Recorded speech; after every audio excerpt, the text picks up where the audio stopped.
Dragi gledalke in gledalci, smo v Krnici, to je v občini Gorje. Z menoj je Miha Dovžan, športnik, član športnega društva Gorje, drži? Drži. Tudi domačin, a tudi to drži. Tudi. In udeleženec dveh zimskih olimpijskih iger v Pekingu in kje? V Pjongčangu. Pjongčangu, ja. Kako si pa, sodeloval si pa v biatlonu, kot biatlonec, ali kako? Ja, že vse to kariero sem se ukvarjal z biatlonom, že od majhnih nog, že v bistvu od zračne puške naprej, sem že v teh vodah, tako da me to že spremlja celo življenje. Aha. Zdaj si pa zaposlen v Slovenski vojski, ne? Tako je, v Slovenski vojski športni enoti, kjer sem zaposlen že od leta 2018. Aha. Kako si pa začel s tem športom sploh? Kaj te je navdušilo, da si se lotil tega športa? Gorje so zelo znane po teku na smučeh in biatlonu. To je v bistvu ena paradnih disciplin v občini Gorje. Je zelo močna in v bistvu nimaš druge možnosti, kot pa da greš v to. In s to sem začel že od majhnega, že v osnovni šoli, že mislim, da okoli 10. leta sem začel trenirati. Sprva sem se udeleževal veliko teka na smučeh, potem smo še začeli streljati zračno puško in potem prišel v mladinsko reprezentanco na malokalibrski puški in od takrat naprej tekmoval na malokalibrski puški. Drugače si pa, ko pravi, si domačinov tu, ne? Iz Spodnjih Gorij, ne? Če sem prav razumel. Prihajam iz Spodnjih Gorij, zdaj sem pa v Krnici. Ja, v bistvu si se priženil sem, ne? Ja, tako 2 kilometra stran, pa sem še zdaj v Gorjah. Kako pa izgleda recimo tvoj en običajni dan, trening pa to? Ja, veliko dni smo na pripravah ali pa na tekmah v tujini, tako da sem zelo veliko odsoten od doma. Drugače, ko sem pa doma, se je pa zdaj malenkost spremenil moj ritem, ko sem dobil sina, tako da je še temu družinskemu delu treba veliko posvečati, ampak me ne ovira to pri biatlonu. Drugače pa ja, malo manj je počitka, kot pa prejšnja leta, ampak je to drugače preživeti prosti čas. Kje pa si običajno v tujini? Prejšnji teden sem bil tukaj, pa sem s tvojo partnerko dnevno se pogovarjal, je rekla, da šele ta teden prideš, ne? Da si nekje v Švici ali kje si? Ja, prejšnji teden smo imeli svetovno prvenstvo v Švici, ja. Zdaj sem 5 dni doma in jutri že odhajam naprej na Švedsko za 3 dni ter na to na Češko. Kateri so pa tvoji, recimo, največji izzivi? S kakšnimi izzivi se srečuješ kot biatlonec? Ja, v bistvu to, da nič ni v življenju tako ti prenešen na pladnju in moraš skozi res borbati, da nekaj dosežeš, in to je tudi v športu tako, ker pa mislim, da tudi naprej v življenju po karieri mi bo koristilo in bom vesel, da sem to doživel preko športa in bom znal upraviti naprej. Se pravi, ogromno je treninga verjetno, ne? Ja, zelo veliko je treninga, vlaganja v to, kar pa še ni zagotovilo, da bo rezultati potem temu tako. Koliko je pa recimo pomembna oprema pri tem športu? Tu so smuči. Oprema je zelo pomembna, sploh smuči, ker igrajo zelo veliko vlogo v športu našemu. Se pozna, ker velike ekipe imajo večji budžet in lahko naredijo več iz tega, in ker probamo pa male ekipe, ker smo Slovenija, temu slediti je zelo težko, ampak se trudimo, fantje naši v servisu se zelo trudijo, tako da delamo na tem, da bi bili čim bolj konkurenčni večjim ekipam, ampak se pravi, je res zelo težko, ampak zaenkrat nam še kar v redu uspeva. Če eno tako vprašanje, recimo, ko bo nekako konc kariere, a bi želel še ostati nekako kot trener ali kakšne imaš ambicije? Ne, kot trener se definitivno ne vidim. Ne vem, jaz mislim, da po karieri moraš v bistvu je neko drugo stvar, da malo zamenjaš ta okolje, je dobro za glavo, jaz mislim. Ampak po parah letih pa mislim, da če bi kakšna priložnost se ponudila, zakaj pa ne, ampak ja, ko popravim po karieri nekaj drugega, da malo res zamenjaš to okolje. Pojdiva zdaj malo na te tvoje olimpijske izkušnje, ne? Si bil na dveh, prva je bila v Pjongčangu, ne? Ja. To je bilo katero leto? 2018. 2018, ne? Kako si ti to doživel, to olimpijsko izkušnjo? Kako bi to opisal? Ja, to so bile moje prve olimpijske igre. Zimske olimpijske Zimske, ja. Takrat sem bil star malo čez 20 let. Je bilo res ena zelo pozitivna izkušnja. Tudi ta olimpijski duh je res prisoten. Ka pa ne moram reči za naslednje olimpijske igre Peking, ki je bilo raven med to epidemijo korona, ki je bilo. Tako da sem vesel, da sem doživel res ta Pjongčang, ki je bilo še tako dokaj zelo normalne olimpijske igre, ki pa potem naslednje. Kako bi opisal to razliko med Pjongčangom in Pekingom? Če lahko na kratko povem, so bile pekinške igre kot neke zaporniške igre.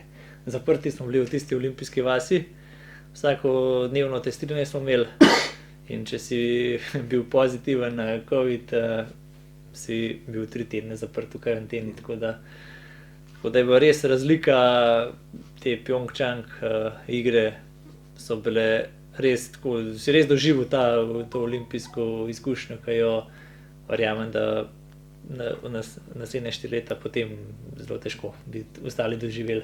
Se pravi, v Pekingu ni bilo možno kakšno druženje, da bi spoznal kakšne svetovne prvake pa to?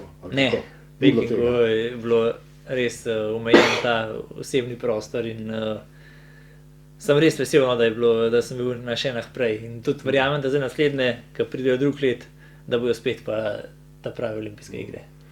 Kateri dogodek ali pa nastop ti je nekako najbolj ostal v spominu?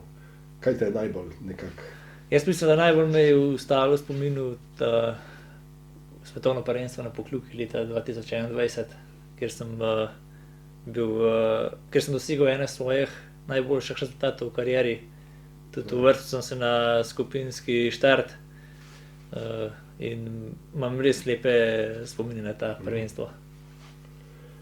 Kako ste se pa recimo pripravljali za olimpijske igre? Je kakšen drugačen način priprave kot za, ne vem, za kakšne običajne tekme, ali je kakšna razlika? Bistvene razlike ni. V bistvu velik del tega narediš ti preko poletja, ker se gradi vse za zimo. Potem so še tiste 10-dnevne priprave pred olimpijskimi igrami, kjer se še naredi neke finese pred samim igram, ampak glaven del se naredi poleti in jeseni. Aha. Kakšna so bila pa tvoja pričakovanja? A si zadovoljen z izidi? Kakšni so bili? Ja, v Pjongčangu sem zadovoljen z izidi, ker so bile prve olimpijske igre, sem šel brez pričakovanja, kar pa za Peking ne morem glih reči, ker je bil res je bil vrh mrastam in je bilo zelo težko tekmovati. Tudi sneg je bil zelo počasen. In so bile res razmere zelo zahtevne in nisem se nekako znašel v teh razmerah, ampak sem na prejšnjih igrah bil bolj zadovoljen. Kak je pa, recimo, to je določen stres verjetno, ne? To moraš biti psihološko tudi pripravljen, ne? Sploh recimo na take velike tekmovanja, ne? Kako to prenašaš oziroma? Ja, verjetno ni tako enostavno, ne? Moraš biti ne samo fizično, ampak tudi psihično.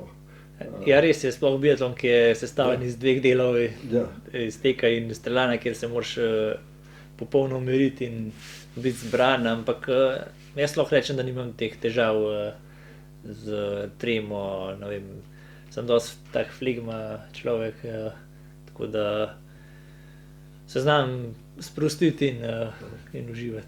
A se spominjaš, a se ti je na teh tekmah velikih zgodilo kaj smešnega, nepozabnega, kakšna anekdota? Ne, ampak sem pa imel recimo velikokrat probleme na najdaljši preizkušnji, kjer je vsak zgrešen strel minuta. Ja. Sem dal na prvih 3 strelah, zadev vse strele, potem pa prišel nazaj na streljanje in pustil nam 3 nepokrite tarče ali pa 2. In mislim, da je to recimo največji del tega psihe, da sem se ustrašil dobrega rezultata ali pa kaj takega in enostavno so se mi noge zatresle, ampak jaz mislim, da je to vse k temu pripomogla glava. In sem velikokrat pustil dober rezultat na zadnjem stranu. In zdaj greš na naslednje olimpijske igre, ne rabiš tudi iti, ne? Drugo leto je cilj naslednje olimpijske igre, ki so v Cortini. Se pravi, mi bomo imeli v Antholzu.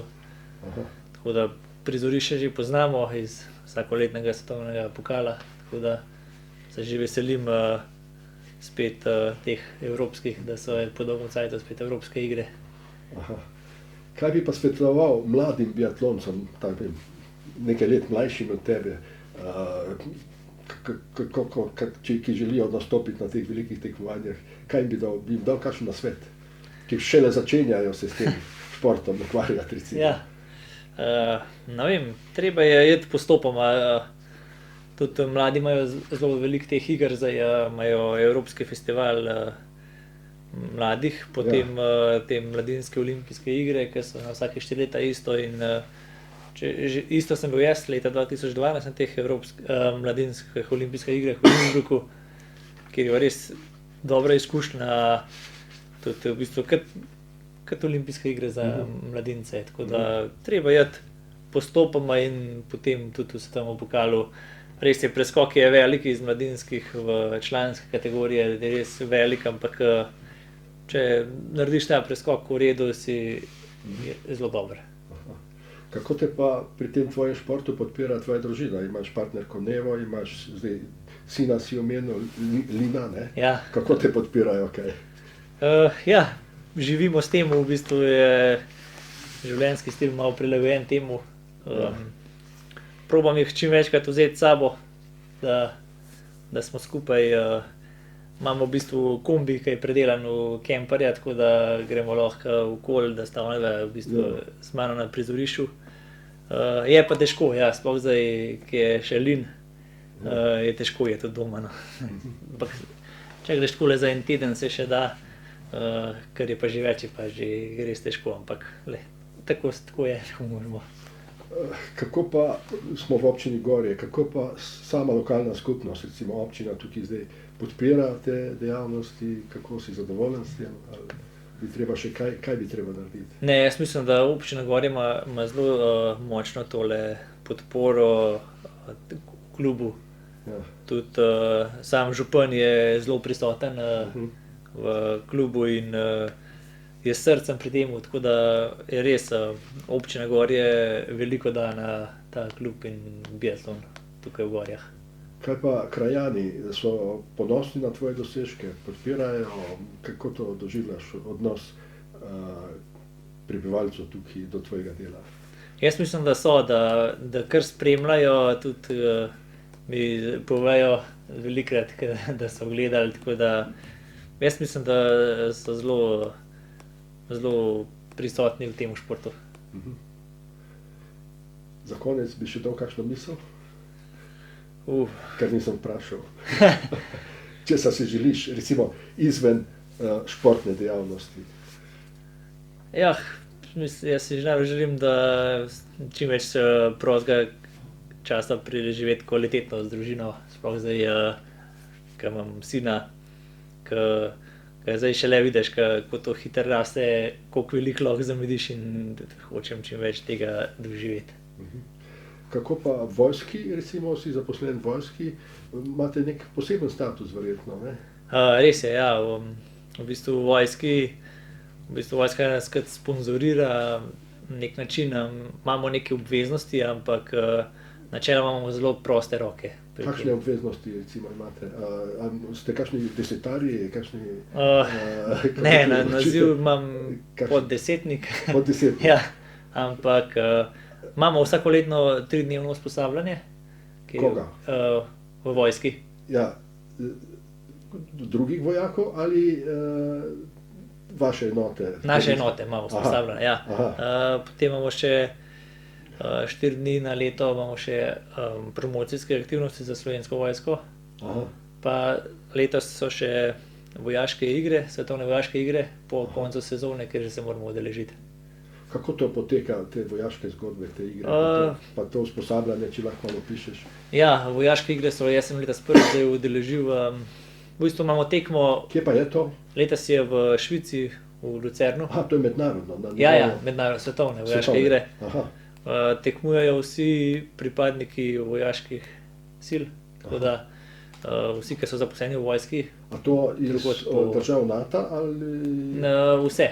Vse? Ja. Ne glede, a tudi ruska recimo? Mislim, da ne.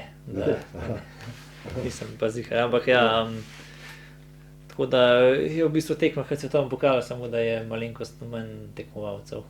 Aha. Ker ni dosti znano tako v javnosti, Ja. se mi zdi. Te igre so na vsake 4 leta, se mi zdi, imamo pa vsako leto še svetovno vojaško prvenstvo. Kaj pa te igre zaobsegajo, recimo? Letos imamo tekmo v šprintu, potem imamo mešano štafeto in patruljni tek. Aha. Na usposabljanju pa v bistvu spoznavamo te vojaške veščine. Lansko leto smo šli na Črnokoroškem, kjer smo bivakirali v gozdu, se spomnim, glih aprila, padali 20 cm snega, mi smo pa spali v bivaku zunaj, ampak je bila res dobra izkušnja in če bi imel šanso, bi še šel. Vas kaj zeblo? Neč, smo imeli dober ogenj. Dober ogenj. Ja. Ampak ne moral nalagati celo noč, ne? Ja, smo fajn, ampak tudi v spalkah potem smo bili, je bilo prijetno. Kaj ste dali pa spodaj pod spalke, smrekove veje? Ali? Ne, imeli smo bivak vrečo, spalko noter, od spodaj pa ta Armaflex. Armaflex. Ja. Da je bilo res dober. Partizani so dali smrekove veje A ja, spodaj, ja ni bilo Armaflex. mi smo jo dali v kol, da je bilo malo zavetja, tako da, ker je šel sneg. Ja, ja. Zdaj se nam pa pridružila še partnerka Neva in sin, kako je pa tebi ime? Lin, a ne? Lin. A si Lin? Ja. Lin, v redu. S čim se pa partnerka ukvarja? Tudi športom? Včasih sem trenirala tudi biatlon. Tudi biatlon. Kaj pa zdaj? Zdaj pa nič, služba. Ja, ampak neke Vadbe. Vadbe. Ja, Kakšne vadbe. vadbe to? Ja, v Gorjah imam vadbe za starejše ženske, Ja? ki sem jih prevzela od Franske Banko. Aha. Nadaljujem gorjansko tradicijo. Ja, pa na nek način družinsko tudi. Družinsko, ja. Ja, se mislim, Banko, Franka Banko iz Spodnjih Gor. Ja. Tam je pa, Branko Banko je pa njen mož, ne? Ja, tako. Ja, saj smo bili tudi pri njih, ja. Kako pa prenašate partnerja, ni zdaj cele tedne po celem svetu, po celi Evropi? Ja, mal smo se že navadili, ker pač sem bila že prej, mislim, malo mi je že jasen vse skupaj od prej, ker sem tudi jaz trenirala, tako da mi je bilo lažje že s tem iti. Edino zdaj malo težji, odkar imava otroka, ampak gre, mislim. Ga podpirate? Ja, mislim za laufa, nekako misliš, na začetku te malo skrbi pa to, ampak pa kar gre, zdaj bo pa že malo konec sezone, tako da. No, jaz vam želim vse super. Hvala. Lin, a boš prišel še ti malo pomahati? Pridi pomahati. Pridi pomahati. Kaj pa si najdu? Pridi sem pa pomahaj. A boš zdaj, lej, Evo, zdaj pa malo pomahaj. tamle v kamero. Zdaj pa malo Zdaj pomahaj. pomahaj, reč pa. Pa.